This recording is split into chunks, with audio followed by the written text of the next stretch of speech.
very detailed procedure, ma'am. This is really not possible for us to do. How can we just sit with so much stuff, and it's really impossible. Hi guys, hello, assalamu alaikum. My name is Tamanna. Hope you all are staying home, staying safe, and washing your hands regularly, and taking care of your basic sanitization and hygiene and social distancing every time you go out. So, what is this video all about, and who am I, and what am I here to do? My name is Tamanna. I'm an engineer by profession. I do a little bit of volunteer and freelance part-time work in the field of education. So this video is basically gonna help you break down your schedule and break down your studies so that you can basically like a short hack to pass your exams, without worrying much. But the thing that you need to do this is focus and hard work, at least for some days. At least for some days we need focus and we need hard work, right? So how are we going to do this now? Let's say that your exams are coming in the next 10 days, right? And you're a grade 10 student in the Indian CBSE curriculum, and you have 2 chapters of physics left, and in you've got your portions. You have 2 chapters of physics, 2 chapters of chemistry, and 1 chapter of bio. You have like 5 chapters that are going to come for your unit test, and you really haven't prepared much about it, let alone focus on the class and understand what the chapter has, what the chapter really has. Maybe you don't even have notes for the chapter. What are you going to do? You worry that you're going to flunk your exams. If you flunk your exams, what are you going to tell your parents about it? It's a big hassle. I'm assuming that students definitely realize that we are going to be dead if we're not going to be active about this from now onwards, and that is usually a week before the exams or 10 days before the exams, right? So we're going to assume that you have 10 days on your hand, and you have 5 chapters in your science textbook that are going to come, and you have absolutely no idea about it, right? So how are you going to do? In the Indian curriculum, I feel that there are certain things you need to do such that you can completely understand and do everything that is required to know a chapter completely and solve all the questions that are coming for that particular chapter. Okay, now what are those 5 things? Those 5 things are: you have to first read the chapter.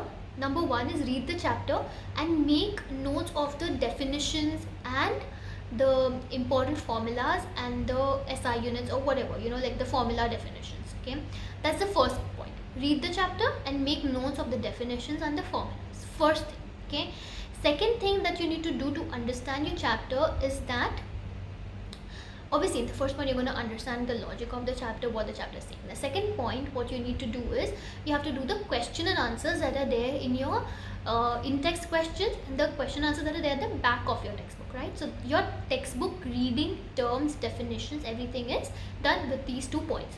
The third thing that you need to do to like understand a chapter in better detail so that you can answer questions more efficiently is doing extra questions. Extra questions, what do you mean? Extra questions are the questions that guides help you with, like study materials where you get extra questions, 1 mark questions, 2 mark questions, 3 mark questions. Books like Full Marks or Golden, or mathematics books like R.D. Sharma, R.S. Agarwal. These books have extra questions. So extra questions, theory. Okay, 4th one, extra questions for numericals. Okay, because when you go in higher grades, I'm talking about 9th, 10th, 11th, 12th, even 8th for that matter, extra questions for numericals. And the 5th and the last most thing that you need to do is you do practice papers. Without without seeing the answers of anything, you try to solve and practice the questions of your own. If you are able to do these 5 things for any particular topic or for any particular chapter in your journey of your schooling, what you're going to be able to do is you're going to be able to answer all the different type of questions that are associated with that chapter. Now that will include your textbook question answers and your application questions and everything. So basically make a note of this, that every time I need to study the chapter, these are the 5 things that I need to do. Okay, now let me explain this with the help of an example. What are you going to do? So now you're in grade 10, you have your physics chapter light, which has 70% weightage, and you have electricity that has 30% weightage. You have a biology chapter that has 10% weightage. Okay, let's divide it like this.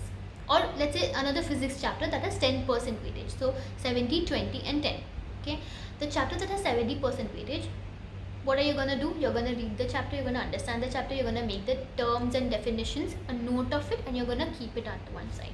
Okay, and then you're gonna memorize these definitions, and you're gonna memorize these terms, and you're gonna memorize all the important terms and definitions. Okay, next, what is the next step? You have to do the question and answers that are in your textbook, and the question and answers that are at the back of your textbook.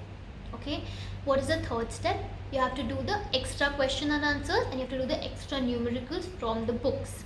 Okay, and the fifth and last step is you have to do the practice papers. Okay, these are the 5 steps that you have to do for the first chapter that has the most weightage. Second chapter, electricity, has 30%. Correct? You are going to do only 3 things out of these 5. So you're going to understand the chapter, and you're going to read the chapter, and you're going to make the terms and definitions. You are going to make the question and answers, and you're going to do the extra questions, right? Similarly, for the 20%, you're going to do only the first 2 things. Now what you have to do is you have to understand what are the common things that I have to do in all the 3 chapters, right? That means the point 1 and point 2 has to be done for all the 3 chapters, correct? That means understanding the definitions and learning the terms and definitions has to be done for all the 3, correct? And understanding and learning the question and answers has to be done for all the 3, right? That means I am not suggesting students to sit down with one chapter and waste time on doing everything, I mean like all the 5 things for one chapter in one shot and waste the time. No, what you're gonna do is take chapter 1, do the point number 1, do point number 2. That means your question, answers and definitions are complete. Chapter number 2, point number 1, point number 2, definitions, terms and question and answers are complete. Chapter number 3, terms and definitions and question answers are complete. In this manner, your question and answers, that means your textbook stuff, is completely done. Once you are done with this, go back to the chapter that has the most weightage and finish the remaining points. Okay, so what happens? For the chapter that has a maximum number of weightage, you have covered everything, and for the rest of the 2 chapters, you have covered the bare minimum. The bare minimum is 2, the first 2 points. The first 2 points are the bare minimum. If you don't have time, just do the first one, the first point. Okay, this, if you're not understanding what I am saying, I'm going to really elaborate it really properly step by step in my blog as well, which I'm going to link down below, so you can go ahead and read it, and I'm going to put some templates on it so that you can download it and divide your material accordingly and plan out your schedule. Okay, now this is how you're going to plan out your studies. I mean, you're going to plan out, right? So the first 2 points are very, very clear, right? So in the first point, when you're making definition, terms and definitions, what I need you to do is, I need you to write it down. Whatever terms and definitions you come across, write it down on a piece of paper. I usually suggest and I ask students to make different books for different subjects. For example, I would have an A4 leaflet kind of book, which would be my physics terms and definitions book, right? In that, I'm going to write terms and definitions chapter by chapter by chapter in the same book. How this helps is that before the exam, your main work, the hard work, is all already done before, and you only have to revise from whatever you have done. And because you have already worked hard before the exam, it doesn't get really stressful for you, right? So that's that. Now the third and the most important thing, how can you do this? Now you might think that this is a very detailed procedure, ma'am, this is really not possible for us to do. How can we just sit with so much stuff, and it's really impossible because we have a lot of stuff to do. It's easy, I would say it's easy, it's doable, don't panic. How are you going to do it is by the method of eliminating the redundant stuff. Redundant means the questions that are repeating again and again and again. So let's say you've finished your point number 1, point number 2. What was point number 1? The point number 1 was when you're reading and understanding the chapter and understanding the questions and writing down the definitions. And point number 2 is question and answers of the chapter. You have done this for all the chapters now, and now is the time to do extra questions and extra answers, right?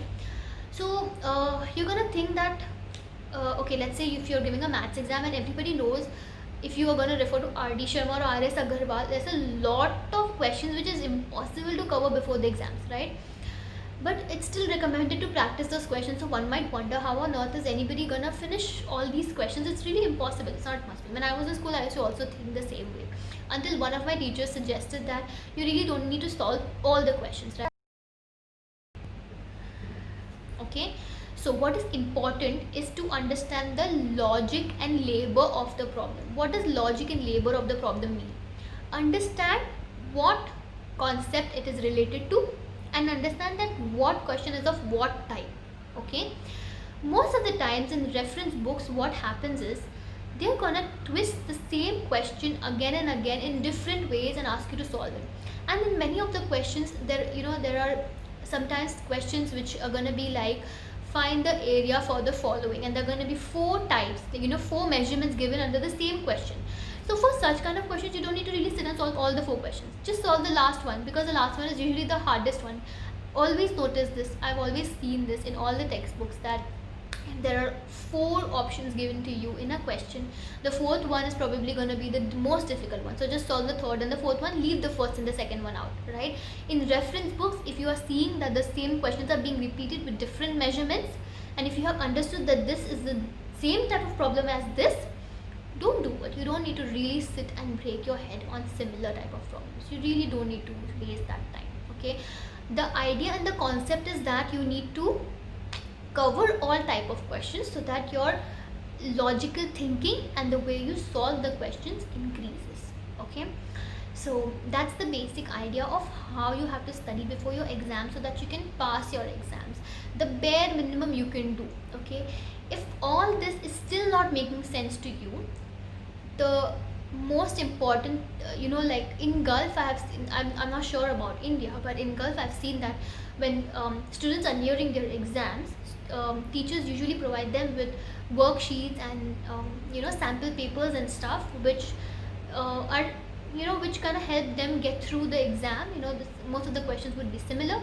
So if your teachers are providing you with these worksheets and sample papers and stuff, do them first and then do this method. Like if you know for sure that, okay, this is definitely, my teacher has told that these are some of the important questions that you should focus on them, and then move to these studies. Okay, but this is one thing that I really really really want to highlight.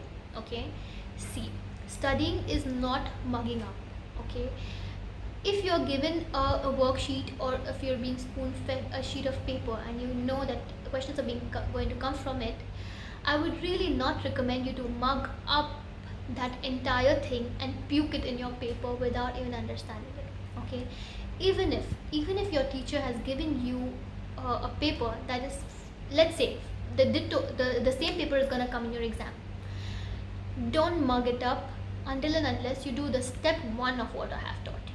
Okay, what is the step 1? Step 1 is reading your chapter, trying to understand it, and doing your definitions and terms. Okay, if you do that step first and then you move to solving your worksheet, trust me, your process of understanding and even memorizing that worksheet, the one which you plan to mug up, is gonna get 50% more easier, because you've understood it.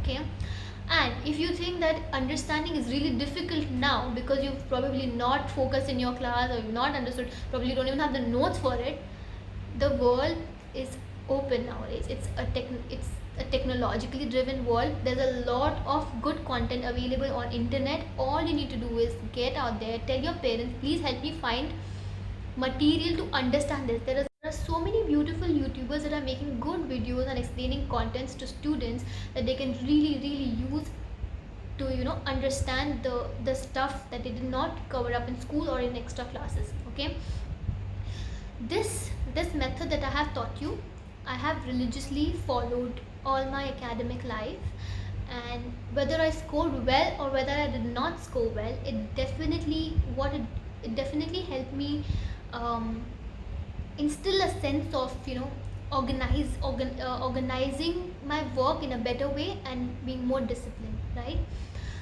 So that is about how you can really get organized in your study planning, and how you can study better when you're very very very closer to your exams, so that you cannot fail, and so that you pass to get through your exams and pass that mental stress of feeling low about yourself and feeling demotivated because just because you didn't score well in an exam. I would really really really like to emphasize that scoring well in your exams is not the only thing in the world. Okay, becoming an engineer or becoming a medical professional is not the only two professions available in the world.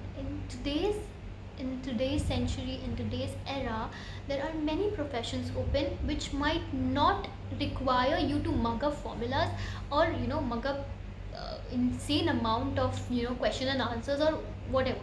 I understand that Indian educational system is a bit tedious like that. You have to do a lot of things, but I really want students to also consider the fact that your parents are trying to do the best of what is available right now in the current situation for you.